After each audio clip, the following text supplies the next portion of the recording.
ಸಾಕಷ್ಟು ಇಲ್ಲ, ನಿರೀಕ್ಷೆ. ಮಂಡ್ಯ ವಿಚಾರ ನಾನು ಅಲ್ಲೇ ಡೆಲ್ಲಿಲೇ ಹೇಳಿದ್ದೆ. ಒಂದಷ್ಟು ಡಿಸ್ಕಷನ್ಸ್ ಮಾಡಿದ್ವಿ. ಇನ್ನೂ ಯಾವುದೇ ಅಂತಿಮ ನಿರ್ಧಾರ ಆಗಿಲ್ಲ ಅಂತಲೇ ನನಗಿರೋ ಮಾಹಿತಿ. ಅದನ್ನೇ ನನಗೆ ಅವ್ರು ಕನ್ವೆ ಮಾಡಿದ್ರು.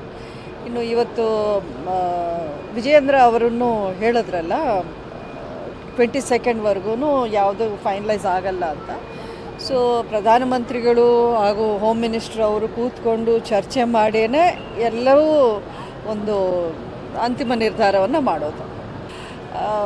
ಬೆಂಗಳೂರು ನಾರ್ತ್ಗೂ ನಾನು ಬೇಡ ಅಂದವಳು ಚಿಕ್ಕಬಳ್ಳಾಪುರ್ಗೆ ನಾನು ಯಾಕೆ ಹೋಗಲಿ ಮಂಡ್ಯ ಬಿಟ್ಟು. ನನ್ನದೇನಿದ್ರು ರಾಜಕೀಯ ಮಾಡಿದ್ರೆ ಮಂಡ್ಯದಲ್ಲೇ ಅಂತ ಹೇಳಿದ್ದೆ. ಈಗಲೂ ಅದನ್ನೇ ನಾನು ಹೇಳಿಬಿಟ್ಟು ಬಂದಿದ್ದೀನಿ. ಮೇಡಮ್, ಅಲ್ಲ, ತುಂಬ ಪಾಸಿಟಿವ್ ಆಗಿ ಇದ್ದಾರೆ ಅವರು. ಇನ್ಕ್ಲೂಡಿಂಗ್ ಅವರೇ ಹೇಳಿದ್ದು, ಪ್ರೈಮ್ ಮಿನಿಸ್ಟ್ರು ಇಷ್ಟು ಬಿಡುವಿಲ್ಲದ ಸಮಯದಲ್ಲೂ ಅವರೇ ಫೋನ್ ಮಾಡಿ ಅವ್ರನ್ನ ಕರೆಸಿ ಮಾತಾಡಿ ಅನ್ನೋಂಥ ಮಾತನ್ನು ಹೇಳಿದ್ರು. ಅದಕ್ಕೆ ನಿಮ್ಮನ್ನು ಕರೆಸಿದ್ವಿ ಅಂತ ಖುದ್ದಾಗಿ ನಡ್ಡಾ ಅವರೇ ಹೇಳಿದ್ದು ನನಗೆ. ಸೊ ಹಾಗಾಗಿ ಪಕ್ಷದಲ್ಲಿ ನನ್ನ ಬಗ್ಗೆ ತುಂಬ ಗೌರವ ಇಟ್ಕೊಂಡಿದ್ದಾರೆ. ಪಕ್ಷದಲ್ಲಿ ನೀವು ಉಳಿಬೇಕು, ಯಾವುದೇ ಕಾರಣಕ್ಕೂ ನಿಮ್ಮಂಥ ಲೀಡರ್ಸ್ ನಮ್ಮ ಪಕ್ಷಕ್ಕೆ ಅಗತ್ಯ ಇದೆ ಕರ್ನಾಟಕದಲ್ಲಿ ಅನ್ನೋಂಥ ಮಾತುಗಳನ್ನ ಹೇಳಿದ್ದಾರೆ. ಸೊ ಹಾಗಾಗಿ ತುಂಬ ಪಾಸಿಟಿವ್ ಅಂತಲೇ ನನಗೆ ಅನ್ನಿಸ್ತಾ ಇದೆ. ನೋಡೋಣ ಮುಂದೆ ಏನಾಗುತ್ತೆ, ಪಕ್ಷ ಯಾವ ನಿರ್ಧಾರ ತಗೊಳುತ್ತೆ ಅಂತ ಕಾದು ನೋಡೋಣ.